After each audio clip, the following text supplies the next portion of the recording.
As से 27 साल मुझे हो गए यहाँ पे जॉब करती हूँ। क्या समस्या? समस्या ये है कि लगातार मेरे चेयरपर्सन प्रोफेसर नफीस अंसारी साहब और डीन प्रोफेसर इकराम हुसैन साहब मुझे परेशान कर रहे हैं। परेशान तो ये कई सालों से कर रहे हैं मेरे चेयरपर्सन जो हैं, लेकिन मैं सारे डॉक्यूमेंट्स होने के बाद भी चीज़ों को इग्नोर कर रही थी और मैं सोचती थी कि जाने दीजिए, इग्नोर करिए, हम एक ही यूनिवर्सिटी में रहना है, एक ही डिपार्टमेंट में रहना है, इसलिए मैं कोई एक्शन नहीं ले रही थी।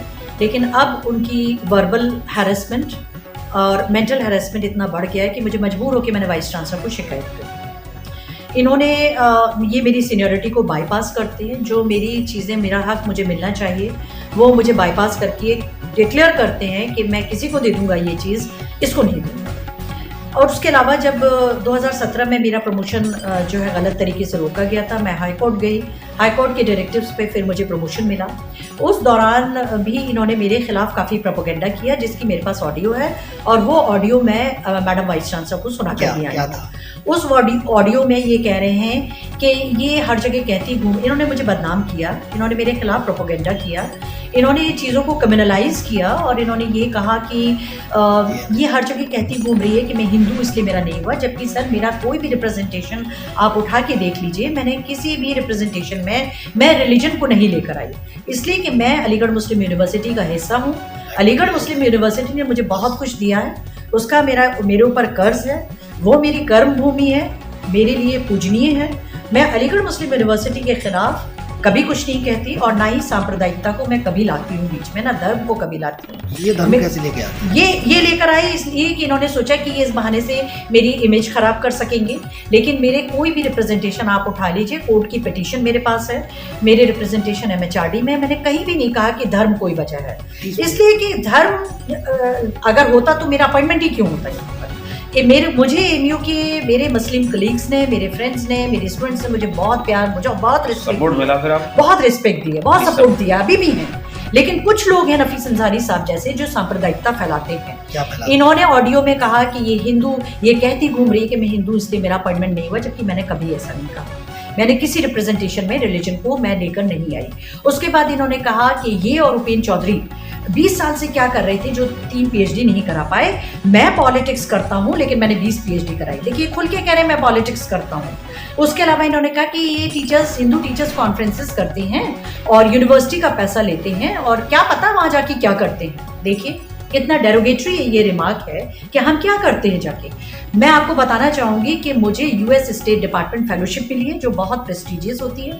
मुझे साल्सबर्ग सेमिनार फेलोशिप मिली है, जो बहुत प्रेस्टिजियस होती है। मुझे निपॉन फाउंडेशन की फेलोशिप मिली है, जो बहुत प्रेस्टिजियस होती है। मुझे फोर्ड फाउंडेशन की 2 बार फेलोशिप मिली है। तो ऐसा नहीं है कि यूनिवर्सिटी, मैम आपका उत्पीड़न हो रहा है। अभी आप पूरी बात सुनिए। अब उस ऑडियो में फर्दर ये कह रहे हैं कि ये हिंदू टीचर्स जानबूझकर मुसलमान बच्चों को नहीं पढ़ाते।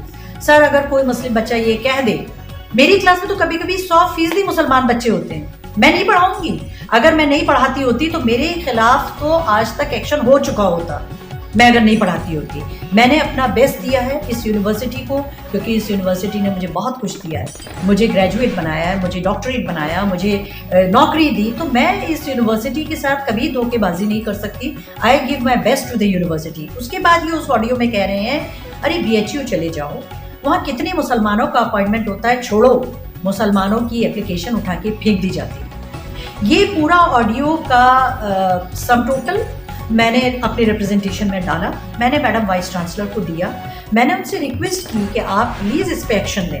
मैडम ने मुझे तुरंत बुलाया, मैंने उनको ऑडियो भी सुनाई कि देखिए ये ऑडियो है, और मैडम ने सुनी। तो ऐसा नहीं है कि मैडम को मैं ऑडियो नहीं सुना कर आई। और उसके बाद भी आज देखिए 22 सितंबर से आज जनवरी 26 आ गया, कोई एक्शन नहीं है इनके खिलाफ। अब अगला कदम क्या है आपका? अब सुनिए, इस बीच में एक चीज और सुनिए। इस बीच में मेरे पास इससे पहले 22 सितंबर से पहले मुझे फिर परेशान करने के लिए dean faculty of social science इकराम हुसैन साहब जो हैं, मुझे एक लेटर लिख रहे हैं और वो लेटर बहुत ही इनडिसेंट लैंग्वेज का है। वो ये कह रहे हैं उस लेटर में कि मैंने क्लास में एक दहशत का माहौल बनाया हुआ है। MA 3rd सेमेस्टर की स्टूडेंट्स की शिकायत है कि मैंने दहशत का माहौल बनाया हुआ है। मैं बच्चों के खिलाफ एब्यूज, डेरोगेटरी लैंग्वेज यूज करती हूँ, पर्सनल इनएप्रोप्रिएट रिमार्क यूज करती हूँ, and you are directed to explain. जिस पर मैंने डीन साहब से कहा कि 2 लाइन मैंने लिख के दी कि डीन साहब आप मुझे रूल बता दीजिए जिसके तहत आप एक सीनियर प्रोफेसर को डायरेक्ट कर सकते हैं एक्सप्लेन करने के लिए, जिस पे डीन साहब ने फिर आरआईओ किया।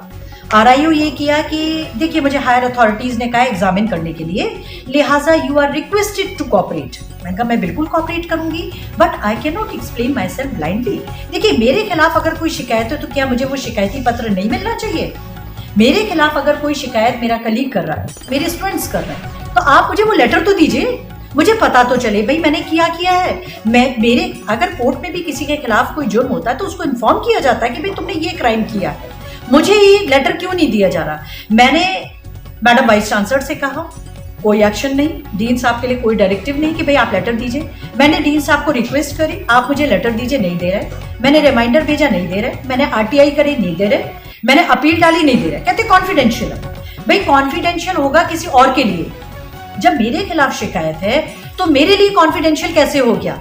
यानी आप समझिए या तो कोई लेटर है ही नहीं, और अगर है तो ये क्यों? और फिर 4 महीने में आपने क्या एग्जामिन किया, आप बताइए ना। अब नेक्स्ट स्टेप क्या है? अब नेक्स्ट स्टेप मेरे पास कोई ऑप्शन नहीं है सर। मैं अब फाइनली कोर्ट जाऊं, मैं एफआईआर करूं, हैरेसमेंट की एफआईआर करूं।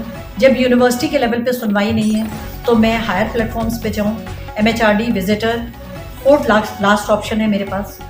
क्या करूं जब कोई नहीं सुन रहा मेरे? मैं भी इस यूनिवर्सिटी का हिस्सा हूं। मेरी रिक्वेस्ट है मैडम वाइस चांसलर से, क्यों नहीं सुन रही वो मेरी शिकायत?